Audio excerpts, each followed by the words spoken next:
Today we celebrate the memorial of St. Gregory the Great. He was Pope and also a doctor of the Church. He lived towards the end of the 6th century and the beginning of the 7th century. And he was a man gifted with many talents.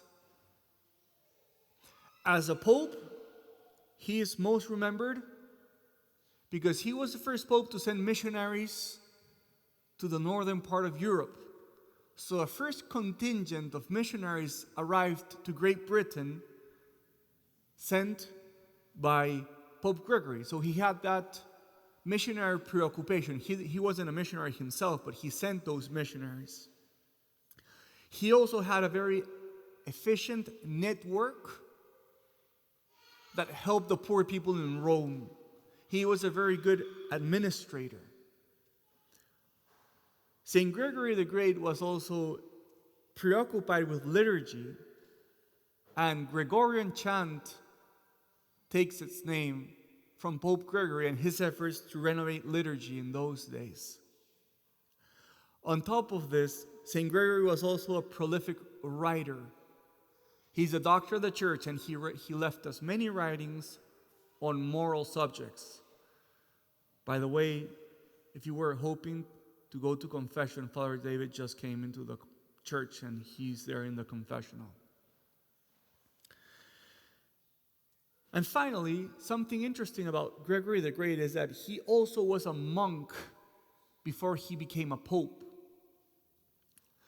So today, if you have the chance, go to the office of reading and write what Gregory the Great says. It's very interesting. He writes when he was already a pope, and he was afflicted and preoccupied because he says, when I was a monk, I had time to be idle and to be focused on God. But today that I'm a pope, my mind is divided with so many preoccupations. I can't really meditate and I can't really preach because I'm divided with so many things that I have to attend to. And he says, on top of that, because I'm a pope, I have to deal with worldly people and have worldly conversations.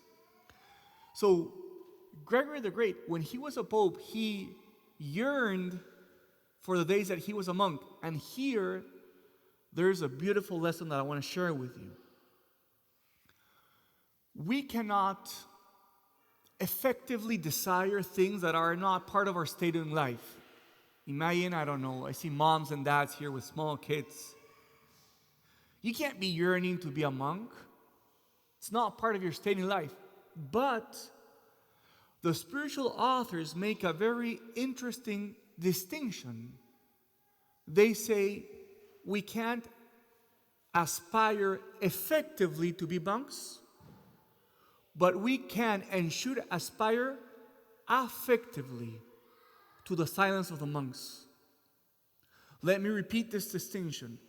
We shouldn't aspire effectively for a different state in life, but we should aspire affectively for the goods of the other states in life. So all of us, none of us are monks, but it is a good sign of our spiritual life if we yearn for silence, recollection, presence of God.